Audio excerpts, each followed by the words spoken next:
ಸದಾ ಯೌವನವಾಗಿರಲು ಮತ್ತು ಸೌಂದರ್ಯಕ್ಕಾಗಿ ಕೆಲವು ಸಲಹೆಗಳು.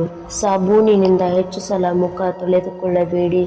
ಈ ರೀತಿ ಮಾಡಿದರೆ ಚರ್ಮ ಬಹಳ ಬೇಗ ಒಣಗಿ ಹೋಗುವ ಅವಕಾಶವಿದೆ.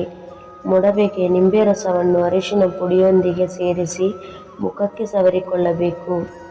ಸ್ವಲ್ಪ ಸಮಯದ ನಂತರ ತಣ್ಣೀರಿನಿಂದ ಮುಖವನ್ನು ತೊಳೆಯಿರಿ. ಹಾಲಿನ ಕೆನೆಯನ್ನು ಪ್ರತಿನಿತ್ಯ ಹಚ್ಚಿಕೊಳ್ಳುವುದರಿಂದ ಮುಖದ ಚರ್ಮ ಮೃದುವಾಗುತ್ತದೆ, ನಂಜು ನಿರೋಧಕ ಶಕ್ತಿಯನ್ನು ಪಡೆಯುತ್ತದೆ, ಜೊತೆಗೆ ಕಪ್ಪು ಕಲೆ ನೆರಿಗೆಗಳನ್ನು ನಿವಾರಿಸುತ್ತದೆ. ತಲೆ ಸ್ನಾನ ಮಾಡುವ ಮುನ್ನ ಸಾಸಿವೆ ಎಣ್ಣೆ ಇಲ್ಲವೇ ಕೊಬ್ಬರಿ ಎಣ್ಣೆಯನ್ನು ಸ್ವಲ್ಪ ಬಿಸಿ ಮಾಡಿ ತಲೆಗೆ ಹಚ್ಚಿಕೊಳ್ಳಿ. ನಂತರ ಸ್ನಾನ ಮಾಡಿ. ಇದರಿಂದ ಕೂದಲು ಬಿಳಿಯಾಗುವುದನ್ನು ತಡೆಗಟ್ಟಬಹುದು.